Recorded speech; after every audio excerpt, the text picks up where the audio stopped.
خدا کی قسم میں ان کی مدد کو پہنچوں گا۔ خلیفہ ابو بکر رضی اللہ عنہ نے کہا اور اپنے پاس بیٹھے ہوئے ایک سالار سے پوچھا، ولید کا بیٹا خالد کہاں ہے؟ یمامہ میں آپ کے اگلے حکم کا انتظار کر رہا ہے امیر المؤمنین۔ انہیں جواب ملا، کوئی تیز رفتار قاصد بھیجو اور اسے پیغام بھیجو کہ جلدی مدینہ پہنچے۔ خلیفہ ابو بکر رضی اللہ عنہ نے کہا، فارس کی بادشاہی سے ہم اللہ کی تلوار کے بغیر نہیں لڑ سکتے۔ خلیفہ رضی اللہ عنہ مثنہ سے مخاطب ہوئے، اور تم مثنہ واپس جاؤ اور عرب قبیلوں کے جس قدر آدمی اکٹھے کر سکتے ہو کر لو، اب تمہیں کھلی جنگ لڑنی پڑے گی، جو تم شبخون اور چھاپوں کے انداز سے بھی لڑ سکتے ہو، لیکن اپنے فیصلوں میں تم آزاد نہیں ہوگے۔ خالد سالار اعلیٰ ہوگا، تم اس کے فیصلوں کے پابند ہوگے۔ تسلیم امیر المؤمنین مثنہ بن حارثہ نے کہا، ایک اور عرض ہے، اس علاقے میں جو عرب قبیلے ہیں وہ سب کے سب مسلمان نہیں، ان میں عیسائی بھی ہیں اور دوسرے عقیدوں کے لوگ بھی، وہ سب آتش پرستوں کے خلاف ہیں۔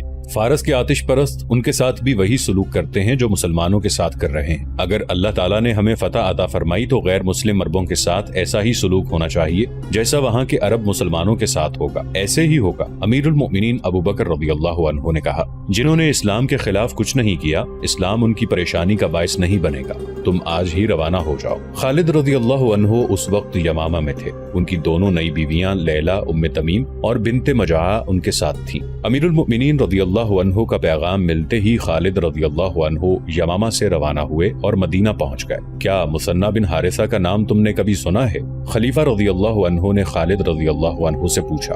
سنا ہے، خالد رضی اللہ عنہ نے جواب دیا، اور یہ بھی سنا ہے کہ فارسیوں کے خلاف اس نے ذاتی قسم کی جنگ بھی شروع کر رکھی ہے، لیکن مجھے یہ معلوم نہیں کہ اس کی ذاتی جنگ ذاتی مفاد کے لیے ہے یا وہ اسلام کی خاطر لڑ رہا ہے۔ وہ یہاں آیا تھا۔ امیر المؤمنین نے کہا، جہاد جو اس نے شروع کر رکھا ہے اس میں اس کا کوئی ذاتی مفاد نہیں، میں نے اس لیے تمہیں بلایا ہے کہ تم سے مشورہ کر لوں کہ مثنہ ہم سے جو مدد مانگتا ہے وہ اسے دی جائے یا اس وقت کا انتظار کیا جائے جب ہم فارسیوں کی اتنی بڑی قوت کے خلاف لڑنے کے قابل ہو جائیں گے۔ وہ کس قسم کی جنگ لڑ رہا ہے؟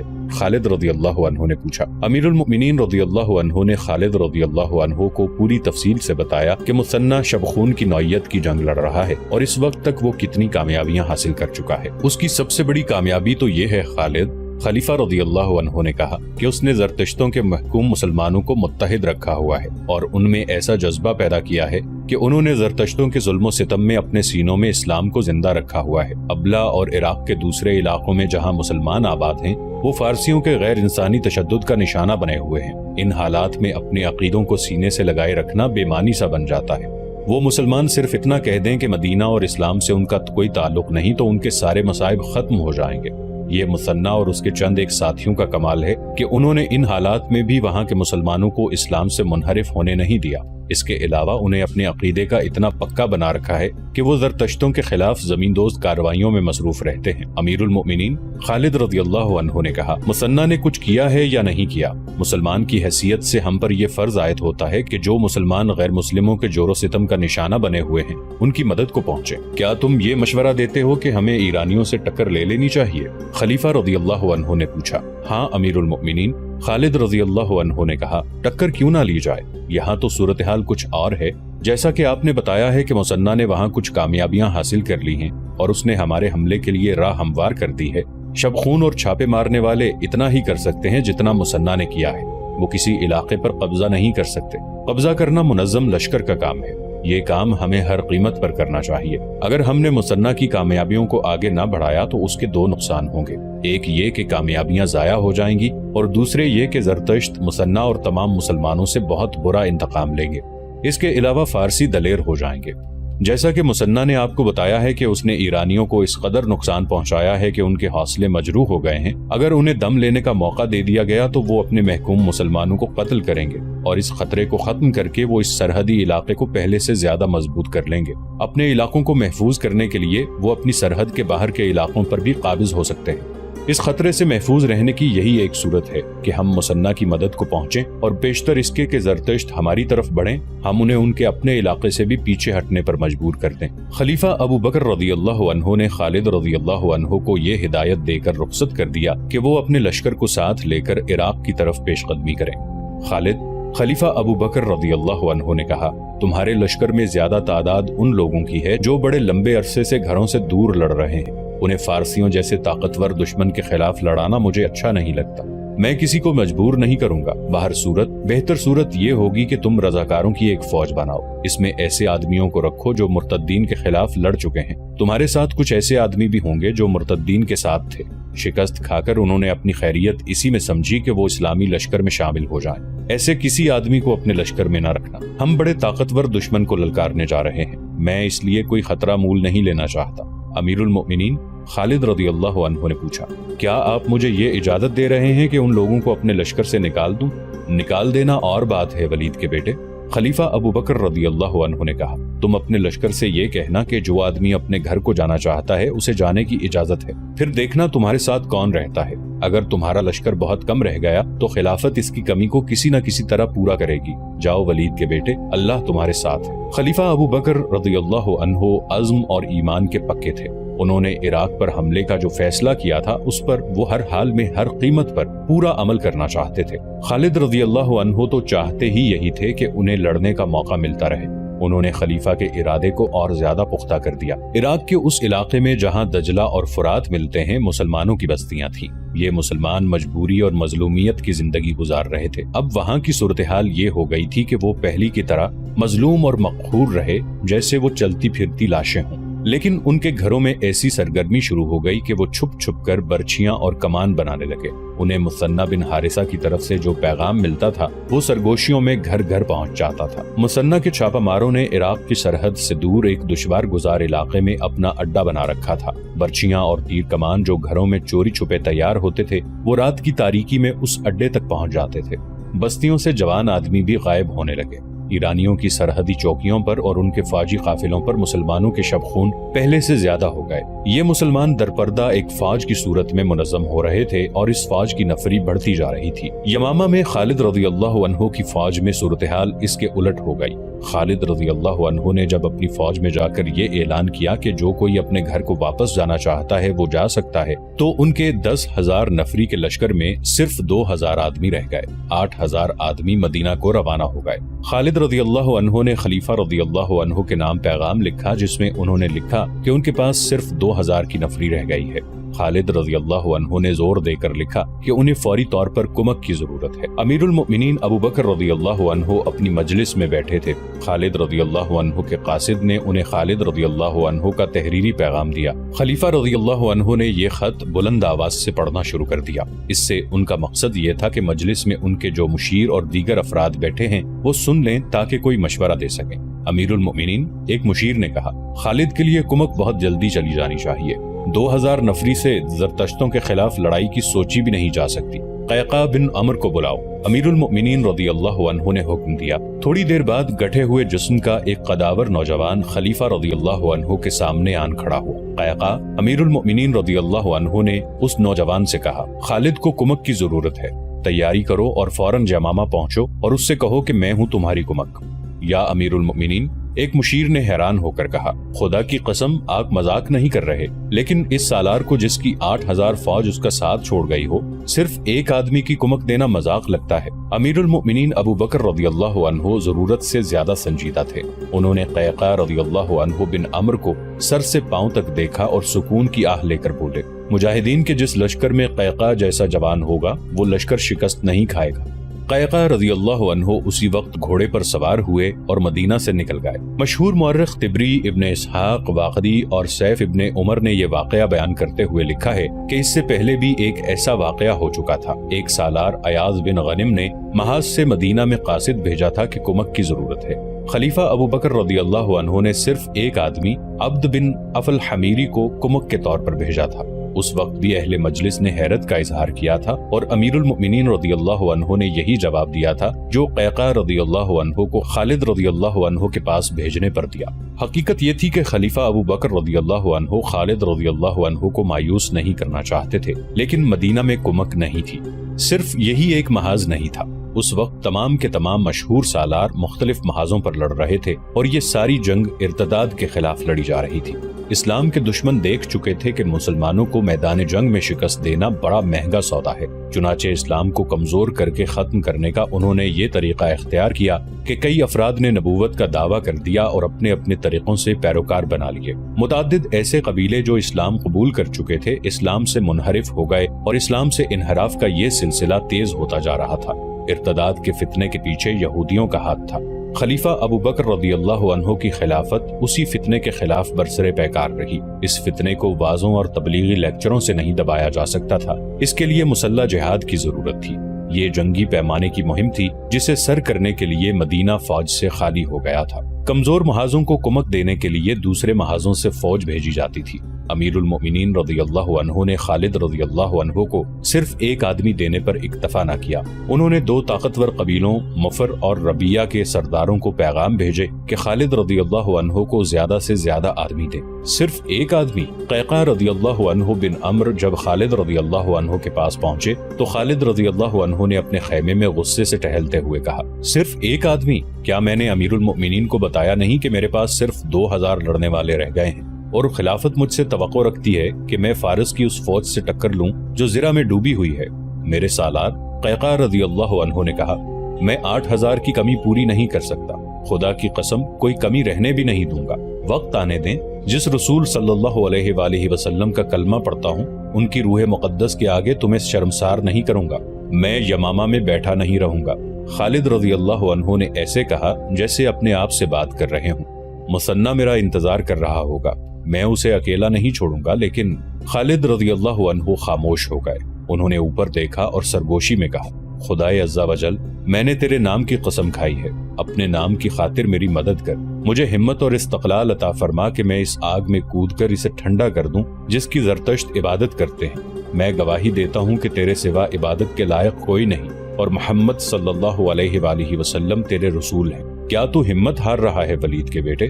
لیلا نے کہا، کیا تو نے نہیں کہا تھا کہ اللہ کی راہ میں لڑنے والوں کی اللہ مدد کرتا ہے؟ میں ہمت نہیں ہاروں گا۔ خالد رضی اللہ عنہ نے کہا، میں شکست کا عادی نہیں، اللہ مدد کرے گا۔ خدا کی قسم میں جاہ و جلال کا طلبگار نہیں، مجھے فارس کے بادشاہ کا تخت نہیں چاہیے، مجھے وہ زمین چاہیے جو اللہ کی ہے اور اس پر بسنے والے اللہ اور اس کے رسول صلی اللہ علیہ وآلہ وسلم کے نام لیوا ہوں گے۔ وہ 2000 مجاہدین جو خالد رضی اللہ عنہ کے ساتھ رہ گئے تھے یمامہ کے ایک میدان میں خالد رضی اللہ عنہ کے ساتھ کھڑے تھے۔ خالد رضی اللہ عنہ گھوڑے پر سوار تھے۔ مجاہدین اسلام، خالد رضی اللہ عنہ اپنی اس قلیل فوج سے بڑی بلند آواز سے مخاطب ہوئے، اللہ تعالیٰ نے ہمیں اسلام کا نام دور دور تک پہنچانے کے لیے چنا ہے۔ وہ جنہیں اپنے گھر اور اپنے مال و عیال عزیز تھے وہ چلے گئے ہیں، ہمیں ان سے گلہ نہیں، انہوں نے خاک و خون کے راستوں پر ہمارا ساتھ دیا تھا، بڑے لمبے عرصے تک وہ ہمارے ہم سفر رہے، اللہ انہیں جہاد کا صلہ عطا فرمائے۔ تم نے میرا ساتھ نہیں چھوڑا، اس کا اجر میں نہیں اللہ دے گا۔ ہم بہت ہی طاقتور دشمن پر حملہ کرنے جا رہے ہیں، مت دیکھو ہماری تعداد کتنی ہے، بدر کے میدان میں تم کتنے اور قریش کتنے تھے، احد میں بھی مسلمان تھوڑے تھے، میں اس وقت مسلمانوں کے دشمن کے قبیلے کا فرد تھا، تم میں بھی ایسے افراد موجود ہیں جو قبول اسلام سے پہلے بدر کے میدان میں مسلمانوں کے خلاف لڑے تھے۔ کیا ہم نے نہیں کہا تھا کہ ان تھوڑے سے مسلمانوں کو ہم گھوڑوں کے سموں تلے کچل ڈالیں گے؟ کیا تمہیں یاد نہیں کہ ہم جو تعداد میں بہت زیادہ تھے ان کے ہاتھوں پسپا ہوئے تھے جو تعداد میں بہت تھوڑے تھے؟ کیوں ایسا کیوں ہوا تھا؟ اس لیے کہ مسلمان حق پر تھے اور اللہ حق پرستوں کے ساتھ ہوتا ہے۔ آج تم حق پرست ہو۔ خالد رضی اللہ عنہ کے ہاتھ میں ایک کاغذ تھا جو انہوں نے کھول کر اپنے سامنے کیا۔ امیر المؤمنین نے ہمارے نام ایک پیغام بھیجا ہے، انہوں نے لکھا ہے کہ میں خالد بن ولید کو فارسیوں کے خلاف جنگ لڑنے کے لیے بھیج رہا ہوں۔ تم سب خالد کی قیادت میں اس وقت تک جنگ جاری رکھو گے جب تک تمہیں خلافت کی طرف سے حکم نہیں ملتا۔ خالد کا ساتھ نہ چھوڑنا اور دشمن کتنا ہی طاقتور کیوں نہ ہو بزدلی نہ دکھانا۔ تم ان میں سے ہو جنہوں نے اس اجازت کے باوجود کہ جو گھروں کو جانا چاہتے ہیں جا سکتے ہیں، اللہ کی تلوار کا ساتھ نہیں چھوڑا۔ تم نے اپنے لیے وہ راستہ منتخب کیا ہے جو اللہ کی راہ کہلاتا ہے۔ تصور میں لاؤ اس ثواب عظیم کو جو اللہ کی راہ پر چلنے والوں کو ملتا ہے۔ اللہ تمہارا حامی و ناصر ہو، تمہاری کمی وہی پوری کرے گا، اسی کی رضا اور خوشنودی کے طلبگار رہو۔ ایک مورخ ازدی نے اس خط کا پورا متن اپنی تاریخ میں دیا ہے۔ معلوم نہیں ابن خلدون اور ابن تاثیر نے، جن کی تحریریں مستند مانی جاتی ہیں، اس خط کا ذکر کیوں نہیں کیا۔ ان 2000 مجاہدین کو کسی واز کی یا اشتعال انگیزی کی ضرورت نہیں تھی، یہ تو رضاکارانہ طور پر خالد رضی اللہ عنہ کے ساتھ رہ گئے تھے۔